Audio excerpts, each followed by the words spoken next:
I think that when we think about post-Wars of Unification Bismarck Germany, one of the really untold stories, I think, happens in 1873. And in 1873, there are a series of events which lead to a worldwide economic crisis. There have been a series of economic crises that you may be aware of from your lifetime or from the era around your lifetime. Obviously, right now, the world is in a global economic crisis, which was caused by COVID-19. However, most other economic crises are caused by things that we usually refer to as bubbles. And bubbles occur when investors put too much money into a certain area. They borrow money to make those investments. And then when those investments don't return the amount of interest they were expecting, they're not able to pay back the loans, banks collapse, and the global financial system closes down because credit becomes very difficult to get. Back in 2008 and 2009 in the United States, there was a housing bubble where many people were borrowing money to invest in real estate, thinking that the value of real estate would always go up. It doesn't always go up. When it doesn't go up, they're not able to pay back their loans. These loans fail, and consequently, a number of investment banks, insurance companies, and normal banks closed down their credit, and this led to a global financial crisis.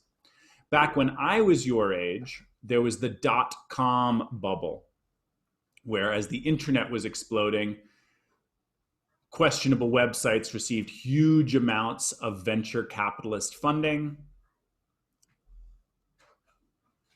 and then weren't able to return on that investment. And again, we had a crisis of a bubble bursting.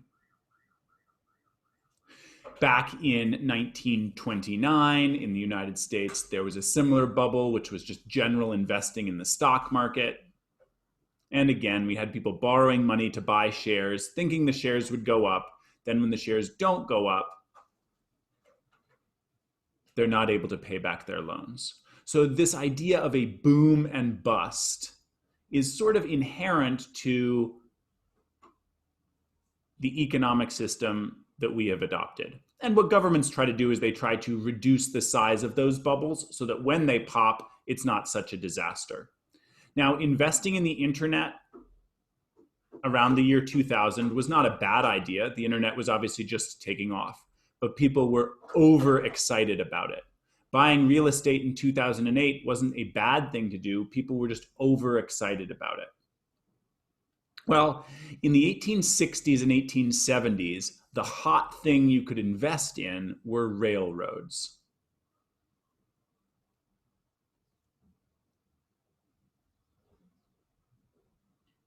And millions of dollars or pounds or marks or however you want to measure money are invested in railroads. This is true in the United States and in Europe.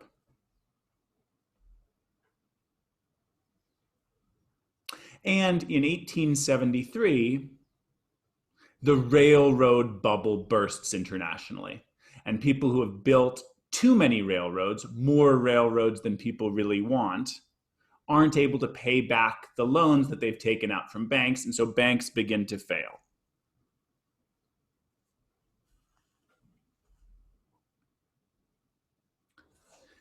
(1871 to 1873) in Germany are known as the Gründerjahre, which means the founders' years, all right? Because everybody is going out and founding a new little railroad company.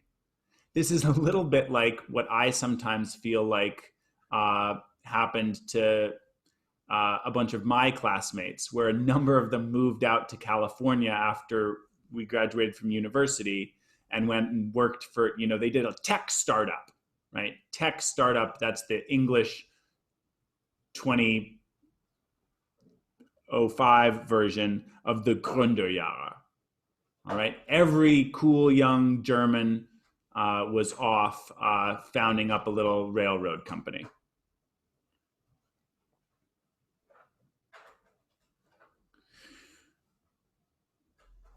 Another thing that happens in 1871 and 1873 is that governments, as they see all of this money being invested, they clamp down on the amount of money in circulation.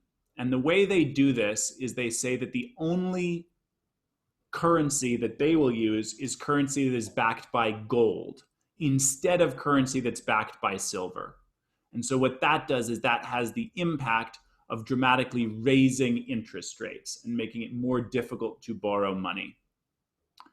There have been different times in history when currencies have been backed by different things. Nowadays, currencies generally aren't backed by anything. They're just what's called fiat currency, and they float freely.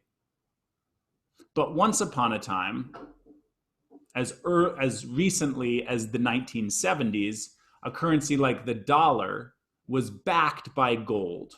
And that's why, if you've heard of the famous building in the United States called Fort Knox, where all the gold is kept, it's not actually all the gold, but that gold was used to guarantee the value of the US dollar.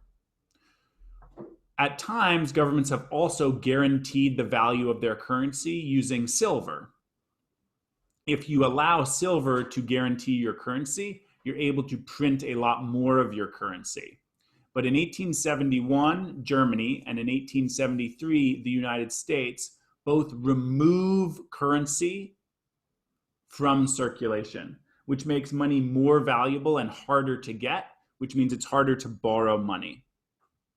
So right at the same time that railroads are starting to be overexpanded, governments also cut back on the amount of currency in circulation. So banks are squeezed both ways. It's harder for them to get money, and it's harder for them to get the money that they've lent out back. Finally, you'll remember that the Treaty of Frankfurt, which ended the Franco-Prussian War, that required France to pay money to Germany in indemnities. Well, France finishes paying those off in just 2 years. So this huge flow of money that's been flowing into Germany from France stops in September of 1873.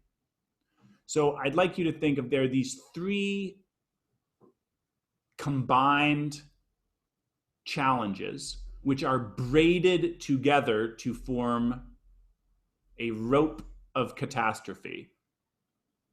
Mr. Sorry, does France finish paying 1871 or 1873? 1873. They start paying in 1871. Okay. But Mr. And they managed to pay the 5 billion francs. Yes. Awesome.